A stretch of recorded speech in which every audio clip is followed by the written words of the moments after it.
All right, welcome to another episode of Real Estate vs. Technology. I'm your host, Norman Kinsey. We have our co-host, Mr. Dan Gandy. Welcome, Dan. Thanks for having me. Always. And today, before we actually tell you who our special guest is, we want to encourage you to like today's video, subscribe, comment below with what you learned. You'll probably have to do that as you learn something, but do it. And today we have someone that's coming on that is a powerhouse when it comes to video. So if you've ever thought about doing video and you're kind of on the fence post, or you want maybe a model or someone that can inspire you, we have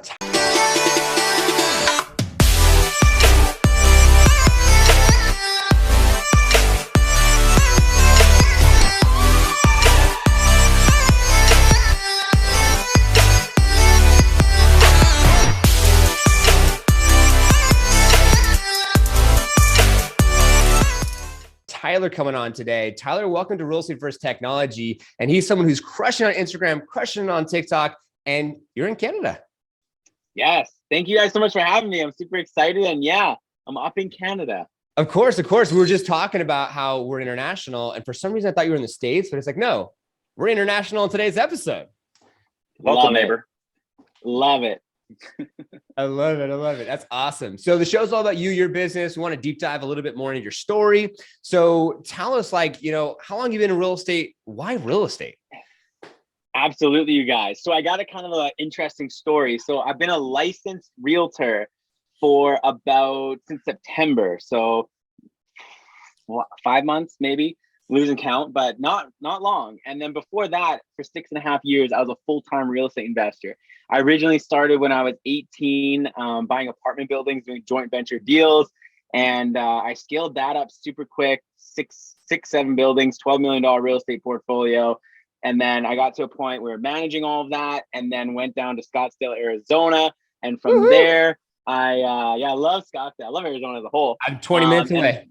There we go. And I started doing Airbnbs down there, and then brought that up to Canada, went down to Costa Rica, had a hotel, a bunch of Airbnbs down there. So it was really crushing it from that standpoint. And then COVID hit, I had to restructure a lot of things. And I've always been a sales and acquisition person. That's who I am. I hate operations. I hate finances. I hate that stuff. So I always had partners that were obviously doing that, or having, team members. And then when it came down to, where I was in life, I love making content. That's like my number one thing. I love making content. I love real estate. And I'm like, you know what, I'm gonna get my license, and I'm gonna run with it. And I also, from a buying perspective of 6.5 years in 3 different countries, I knew what it was like, dealing with so many different realtors. I always had these things like, why don't they do this? Why don't they do this? Why do they do this? Why don't they do this? And I was like, I'm just going to try it. I have a huge passion for it. I've always wanted to get my real estate license. And then I just did it. And since then, it's just been like taking off. I've been taking quite a bit of risk of trying different things. And a lot of consumers are liking. So that's kind of my whole thing. Now here I am wanting to disrupt the industry, being a crazy realtor that wears a hat and makes TikTok videos all day. Wow. That is, dude. A sweet story, man. Congratulations, man. Poised, to the point, collected. So let's go. I want to go a little deeper really quick though. Yeah. What was the key performance indication as, you're 18, 17, 16? What was that trigger? I mean, you don't hear this. People don't just, oh yeah, I'm going to get $12 million investment portfolio. I'm just going to travel the world and do all these things. A lot of people can't even pick up the phone and do a video, let alone do what you've done. So how? Yeah. Number one is having the big dreamer attitude and hunger. I always am a big thinker, of hey, I want to do big things. And I'm from Saskatchewan, Canada. So small town, farmers, it's very small. And it's, totally opposite from Los Angeles, New York, the big cities. But as a kid, when I was in grade 8, grade 9, I was watching Rob Dyrdek Fantasy Factory, if you guys ever know him. Dude, of course. And I'm I was obsessed with it. I'm like, dude, look at this dude. He has businesses, he's living this fantasy factory, crazy life. And then we went on a family trip down to California, and I was like, boom. I'm like, this is what I want. I want this big, crazy life. I want this. And then I was just from there, I'm going to get it. And I was like, I'll do anything to do it. So then I started reading all these books, Think and Grow Rich, Rich Dad, Poor Dad. I started going down the rabbit hole of all that. And then when I was 18, I then was like, I just want to get in real estate. That's what a lot of rich people do. I always had like little businesses on the side, just nothing serious though. And I'm like, I want a serious business. And then I just met the right mentors, went to certain events, started meeting the right people. And I was like, not scared to fail. And I would show up and be like, hey, I'm young, but I'm willing to work. So I met the right people that are like, I don't want to do the work, but I got the money. I have the connections. So then at the start, I was just doing all the work. And then slowly that evolved to me being a little higher up. And then I just kept on chasing that, like that North Star of like wanting to do big things. And it all starts with that, of doing big things. Even as a realtor, when I got my license back in September, especially here in Calgary, didn't join a team, like nothing. I don't have any handouts, no leads, no following for normal people buying homes, right? And from there, I'm like, by my third month, I'm going to be doing a few million in sales. I want to be consistently at 8 to 10 deals a month from the ground up. I'm going to do it. And a lot of people are like, no, your first year, it's slow. You got to take it easy. And I'm like, no, hell no. You're talking to the guy who got him and his girlfriend and business partner, Jade. We went a one-way ticket to Costa Rica, not knowing anyone, saying, we're going to get a hotel. We're going to figure it out. And we did it within 3 months. So and the next, 3 months later, here I am closing that many deals, making tons of money, doing all of this, because it all starts with the mindset. Where there's a lot of young agents, that come into this. They're like these older. It's always like, and I'm not trying to bash anyone, but I'm saying a lot of the typical, word about new agents is, hey, your first year, prepare yourself. You're going to do a few deals this year. It's all about building that. And I'm just like, why does it have to be that way? Because that was what people told me when I was getting my real estate investing career started. Oh, you got to start out with doing a fix and flip, slowly scale your way up. By 5 years, you'll be in apartments. I'm like, I want to do that now. And there was a lot of people that said no, but then I found those people that were like, you can do that. Here's how. And same thing like me, I was like, I want to be crushing it as a new agent right away and set records my first year. A lot of people are like, no, big dreamer. And then I found those people though that were like, yeah, you can do that. Why can't you? And I always like to say, we put man on the moon, but you as a new agent are telling me you can't sell, consistently 5 to 6 houses a month. Like what? You know what I mean? So that was kind of my mindset. It all starts with the mindset first, and then following it up with a lot of work, a lot of persistent hard work. Wow, dude, you're a powerhouse, bro. And I love how from your social media. Yeah. I love from your social media, like that's not there. And that's why we love having the show, because we can go and like pull back the onion and like, let's get deeper with this and understand, Tyler, like, who are you? What are you doing? And congratulations. I was checking you on TikTok, 22,000 plus followers. That's awesome. Congratulations with that. Thank you. So 5 months now, where are you at transaction volume? Yes, absolutely. So each month I'm averaging about 10 deals per month. And that's just anywhere from 2.5 to 3.5 million, depending on what I'm selling. And no team, just me right now. Well, actually, I have a team now. So I started my own team. I've got 2 agents right now under me. By next couple months, we'll have anywhere from 5 to 6 new agents that I'm kind of duplicating what I did. I'm taking what I did and I'm duplicating with them, because at heart, I am a business owner and a leader, right? My goal isn't just to be a top producing agent. I don't want that, right? Because the past little bit, with scaling up to doing this many deals per month as a new agent, I don't have much time freedom, right? So now I'm like, hey, how do I restructure this and duplicate what I've done with other people so that I can have that location freedom, time freedom, and get back to that. So that's kind of where I'm at, and all my business is 100% TikTok, Instagram. I have 0 marketing spend. The only overhead I have is my office, phone bill, gas. So my profit is insane. So that's one thing. There's a lot of, there's a lot of times where people are like, okay, yeah, you're doing that, but like, what are you making? And I'm like, I'm clearing all of it. And I'm with Real Brokers. So Real, they take 15%, I get 85. So my profit margins right now are insane. But having said that, now I'm investing, building the team. But, I was able to do something where I met up with some agents that are just starting out. They're like, oh, I'm not closing any deals yet, but I'm spending this much on Facebook ads, this much on a bus bench, this one on this and that. And I'm like, oh my God, like I can see why so many agents have other jobs, or their first year, they're just racking up debt, where I'm like, you can do that for free. I'm all about profit. Yes. Even my new agents joining my team now, I'm like, we need to focus on your cash right now. How much cash are you making this month? Who cares about volume? Who cares about how many sales you're making? How much money you have in your pocket at the end of the month? If you close, Glenda Baker, I love her on TikTok. She's like, if you close $10 million this month, or even commission. Let's say you make $100,000 in commission this month, but if it costs you 95, who cares? I'd rather do one deal and make 10 grand rather than do 10 deals and make 10 grand. Right. So that's kind of that whole philosophy there. But yeah. Wow. That's amazing, man. That's amazing. That's so awesome. So I have one question for the viewers and listeners, because I think the first thing is like the first deal. And the next question is kind of like what separates you. I don't want to talk about that. I want to talk about more about like, what was the first deal? Give us a story behind your first closing. How did you get it? Where's the mindset? From the standpoint of a lot of agents are like, because we had Candy Bowen, she did 50 transactions for her 12 month on the episode. We talked about her mindset, how she did it. Hers was kind of open houses, and a lot of it was mindset. And I can see yours, very common mindset. So first deal, walk us through the quick story, and then we'll send it off to Dan. Dan will get into the mix up round. We'll talk a little bit more of the tech behind your success.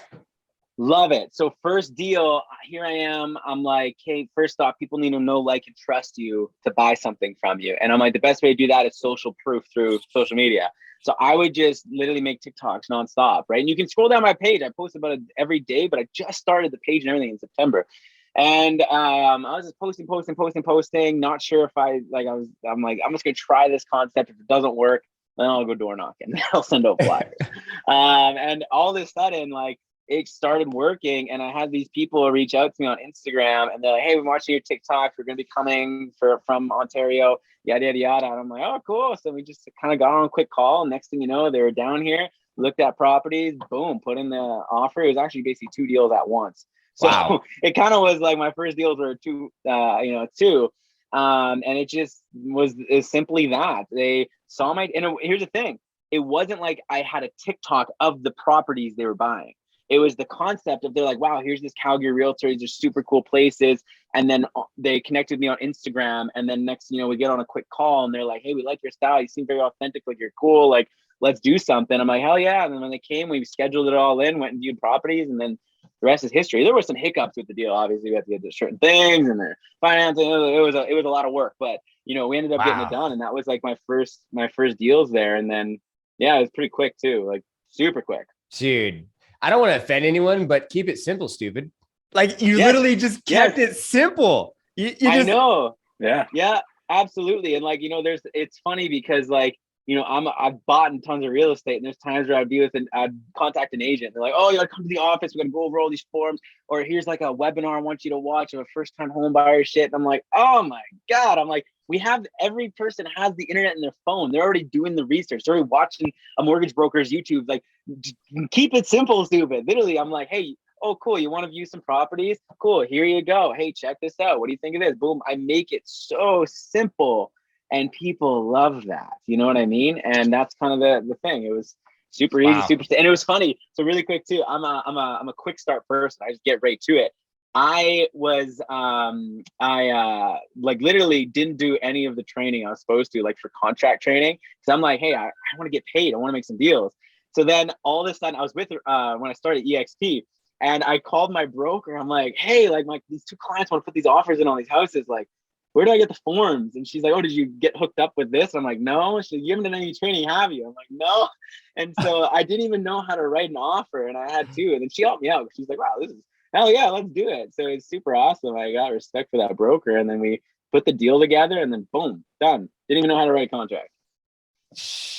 Wow. Because I want to make money. You know what I mean? I'm like, I'll figure it out. It's not rocket science. I'll figure it. And here's the thing. I do have some experience though from buying so much real estate. So it wasn't like I was super scared. I'm like, yeah, contract, it's going to be easy. I'll read through it, get it signed, what you do. But yeah, I kind of like dove head first into that. Wow. That's all you can do. Dude. Yeah, totally. I'm going to hand this over to Dan. I mean, you keep it pretty simple. So I don't know how much tech yet, but Dan's going to dive a little bit with the tech. And if that can help anyone who's viewing, like, we'd love to hear it. Let's talk about TikTok and Instagram. Are you using any analytic platforms or any data gathering to see what's working, what's not, to try to plan and schedule? Or is it just like free ball everything? I'm just like free balling everything. So like what I do is on TikTok, I have made different types of content, and whatever ones are sticking best, I just keep creating. What I've found for my audience, and it has worked, is they love the property tours, right? Or they love to be like, hey, check out this dream primary bedroom. Check out this badass basement. And they like that. And they don't, and that's it. Like, I don't do skits. A lot of realtors are doing skits, which is great. Absolutely. I think it's so funny. I love that. But at the end of the day, I was doing some and I'm like, hey, like, this isn't really getting me leads that want to buy, you know, where I'm like, where I just show properties. Cause I'm like, as a buyer on my side, I would love to just be able to see cool properties. So I show $200,000 condos. I show $5 million houses. I show everything and anything. So my audience, not only like my dream home videos, those ones are the ones that get the most views. And then what happens though, I know I need to convert those people. So then they already like real estate, and then they follow me. And then I'm like, boom, hey, check out this $180,000 renovated condo. Check out how sick this is. And then all of a sudden, boom, they're messaging me like, whoa, like I can actually afford this and I can work with you. I thought you were like a luxury guy. I'm like, oh no, I sell anything. And next thing you know, boom, we're selling that. So I don't do any analytics or any like research or anything like that. I just kind of look at what do people like, what don't they like, and I'm not afraid to post a property that I don't think will get many views, but I'm like, hey, I know I can sell this and add value to my followers, you know? It's you're mastering buyer lead gen is what you're doing. And yeah, exactly. That's so important when you're early in your career, because those are people that are going to turn into listings. So next question, as you scale into building a team, like operationally, I know you don't like it, but the systems, the tools, the calendar, how are you training these agents? Like, do you have a coach that you give them to? What's going to be that process? Yes, absolutely. So I've led teams before of like, you know, many employees, many different stuff. I even in Costa Rica had employees, we didn't even speak the same language. You know, I've got a lot of experience. So although I'm not a fan of the operation stuff, I still have that data. I've had mentors teach me all that. So one thing we do use is Asana. If you guys are familiar with Asana, I love it. So we sat down, we created a bubble, a flow chart, and then we're like, hey, on Asana, when you're onboarded with us, here's the things you need to go through, and here's who it's tasked to. So we're kind of running them through all the onboarding, training, get content, and then the mentoring and all that. We're kind of building it as we go. But that's kind of what we've been doing for the operation side of it. And another thing too, is that as I've been going since September, I've been documenting what I've been doing. So then I'm now like creating almost like a roadmap for what I did, and now putting that into Asana and tasking it to my team members to be like, hey, now that you're licensed and you joined our team, first step is social media audit. Second step is branding session. I got my, branding expert I want to get you to. We're going to get some marketing. What's that kind of your image? Now we got to get you to some show homes, do some content. How are you sales training? So I kind of built out that like an onboarding platform for our team members. Dude, you're doing way more than 98% of everybody else. So that's awesome. Thank you. Yeah, for sure. Last question for me really is like, what do you fear from technology in the next few years in real estate? Right. I think it's a broad question, but I just want to give you an example. I'm sitting there watching TV the last couple of weeks, and I'm seeing iBuyer commercials fly out of the air. Like they're literally like every 30 minutes, I'm seeing like 2. And I'm not saying that it's going to replace the realtor. That's not what I'm trying to say, but you're seeing how the technology is moving into mainstream media. Yes. What do you fear? What do you fear from technology in real estate? Yes. So it's funny because, a lot of times I'm always asked the opposite question, what do you like about it? And here's the thing is like the fear that I would say, if there is any, is exactly like you're saying, of replacing the agents. But from my perspective, I'm not worried, because at the end of the day, I want to use and leverage that to best use my service, right? Where there's a lot of other agents that because here's the thing. Nowadays, people are so empowered by technology. They know the market comparables. They know mortgage. They can check out other comparables. They literally can do everything on their phone. So as a realtor, some realtors are literally just opening doors and like being like, go check this place out. So now what I'm doing, I'm like, how can I add as much value as possible? How can I give them a buying experience, a selling experience? How can we have fun? How can we really add value to them? So the fear is that, absolutely, real estate replaces the agents. And I truly do think 5-10 years from now, like there'll be X amount, big percentage less agents, because there won't be demand for it. Just like really quick, the car industry. Look at the car industry. I started out when I was right at 18, right when I was starting my real estate stuff, I was a car salesman. And it was funny because like my manager's like, you're not a salesman, you're a product specialist. You're showing people the vehicle, getting them on test drives. They've already done their research, they've already done the comparables. They don't need you to sell. They're already sold. They're on their freaking phones doing it all. So I think it's the same thing for real estate, right? We need to adjust that way. And if you don't adjust, then you're gonna be gone, you know, because it's plain simple. So that's kind of that. No, that's great perspective, because it's about how you create that experience that illuminates to get referrals, right? Yes, that exactly.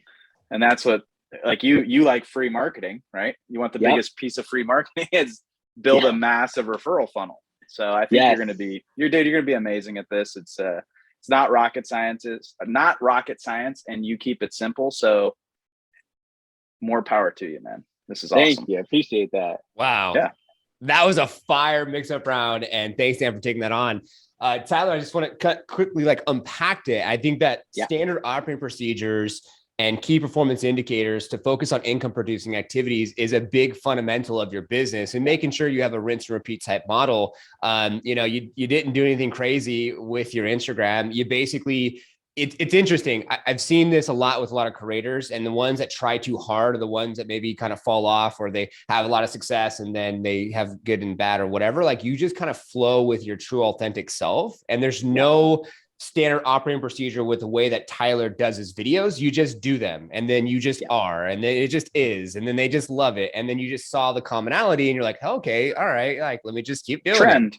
It's a trend. Yeah. Like, same thing for, we do like funny skits. We talk about skits. We do funny skits when it comes to Tuesday tips. Tuesday tips are kind of cliche, like, oh, a tip. But then when you do skits and make it fun and give personality to it, it changes the dynamic of it. So I absolutely love that. And before we got on the air, I got the last couple of questions before we open up the floor to you. You said something that really piqued my interest about innovating this industry. And there's some aligning of the stars where it comes to liftoffagent. And that's who sponsors Real Estate vs. Tech.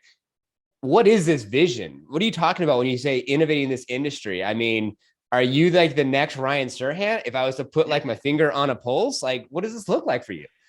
Yes, I love that. And like, you know what? My biggest thing is I always want to just like disrupt something when I know there's an opportunity to. And like right now, it's like really realtors as a whole. I don't even like the word realtor.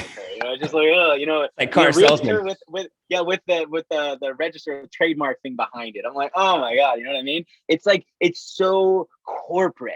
You know what I mean? And it's always been that way of like corporateness and like just daunting to a lot of people. And now I'm like, hey, it needs to be, I want to come in with a lot more authentic, chill vibe to all that. Why does it need to be that way? Right. And I've seen it from me being a buyer. There was so many times I'm just like, why is it got to be this way? Why can't it be more fun? Why do we have to do it this old way? You know, all these different things. So, you know, for me, I want to make it easier and more fun for the consumer and make it way less corporate, way less intimidating. And I feel like that's what I'm doing now. You know, like even this outfit right now, like this little sweatshirt, I got my hat on, I got some jeans and some sneakers. It's a nice outfit. Is it a blue suit? Absolutely not. You know, but I'm selling $1 million homes and stuff like this because people are like, I like your authenticity. We get along, we become friends, and then we buy the place and you're there. My professionalism comes from my work, right? Not from me wearing a suit. Because when I first started, you know, even in car sales, I'd be wearing this suit, trying to look all professional, but I wasn't. I was trying to put on this facade, right? And I want to make it just way less intimidating, way more fun, and just like break that barrier of like, you know, real estate being that way. You know, I just want to, I want to make a difference in that. You know. Wow, I love that. Keep it simple. It is very much like, you know, and I'm over here with the suit and tie. I love that. But it's different though. Like it's different though. Like it's not like, and here's the thing too. Like it's not like to not wear clothing like that, but it's being authentic. You're authentic in that outfit. You know what I mean? I'm like, that's your character. I fucking love that. Oh, I swore. Sorry. I love that. Right. I'm like, I love the suspenders. I love the bow tie. That's your thing. But it's like when I see when like, even so, for instance, one of my newest team members, right? He was at a different team previous, and they're like, hey, like you need to wear a suit and tie. You need to. And then he got his headshot photo and the suit and tie standing like this. And he literally got it. And he's like empty inside. He's like, man, I was so excited to get my license. I'm watching Ryan Serhant's dope videos on YouTube. I'm like, I'm gonna be an agent. I saw your TikToks, and then here I am, like this with an outfit that's not me. And I'm like posting that on, and he's posting it on social media, and his friends are like, oh, like, wait, that's not you. It's, you know, so when he joined our team right away, we got him into some super cool, like, what would you want to wear? Because then he's going to attract that audience to him. And even like his welcome photo was him playing basketball, right? And we're like, that's our vibe. It's authentic. So if someone likes to wear suits, just like yourself, or even like Ryan Serhant, he loves wearing the suits. So I'm like, that's authentic to him. That's what I love. It's about being authentic. You know what I mean? So anyways, that's that. Dude, I love that. I love that. That pretty much almost answered both of my last questions. So I want to change up the camera angle. I'm going to put it on you. What do you want our viewers and listeners to take from today's episode? Yes, I love that. So I want everyone to, you know, take from this is dumb it down and just add as much value as possible and do things differently, right? How can you add as much value to someone, right? And in my opinion, it's creating content that's valuable to them, right? It's putting the customer first, making it a very simple and fun experience to work with you. And then lastly, it's letting your character shine. Be authentically you, and you're going to attract the right customers. That's a big thing. I love my customers. I love them, right? So it's because I attracted them. There's a lot of people that probably see my videos and are like, I do not want to work with that guy. And I'm like, thank God, right? And that's it. So be authentic, make it simple, and just add as much value as you can to you know, the consumers. Wow. Boom. And anyone that doesn't want to work with you needs to work on their own true authentic self. Yeah. Oh my God. Well, dude, Tyler, this is an action-packed episode. I definitely want to get you on. I see some of the powerhouses that you're around. I love your flow. I love your energy. Definitely feel like this is going to be one for the history book. So thank you so much, Tyler, for being on Real Estate First Tech. Thank you. Dan, of course. Yeah. Dan, Great to meet you, Tyler. Dan, as always, thanks so much for being our co-host. Yeah, definitely. This was an awesome one, man. Keep pushing, man. You're going to be great. And, thank you, guys. Of course, man. And then thanks to all of our viewers and listeners, as it is our intention for you to take some from our episodes to apply to your business, have more massive success. Please now comment below with what you learned, subscribe, hit that notification bell. Follow him. See you on the next one. Thank you for watching Real Estate vs. Technology, this week's brand new episode, and making it to the end, your real one. If you haven't already done so, be sure to subscribe to our YouTube channel, hit the notification bell so you'll be notified for new episodes that come out every single week on Fridays at 3:30 Pacific Standard Time. Also, if you comment on this episode and you like the episode, you'll help this episode get out to more individuals. And if you want to join our Facebook group page, just click a link. It's a Facebook icon on our profile page here on our YouTube channel. Join our group page, network with individuals all across the world, and share what technology you're using to grow your business. The next link is to join our Real Estate vs. Technology brand new IG or Instagram page. If you go on any of our stories, you can see who's going to be on Real Estate vs. Technology before it actually goes live on our YouTube channel. And the last link would be if you want to be on an episode of Real Estate vs. Technology. You pick a date and a time. We'll deep dive into your story and technology you're using to share that with other individuals that view our episodes weekly to inspire, enlighten, show up, and show out for people that love to watch these type of podcasts to have more success in their own business. Thank you so much for your continued support. We appreciate it. We will see you on the next one.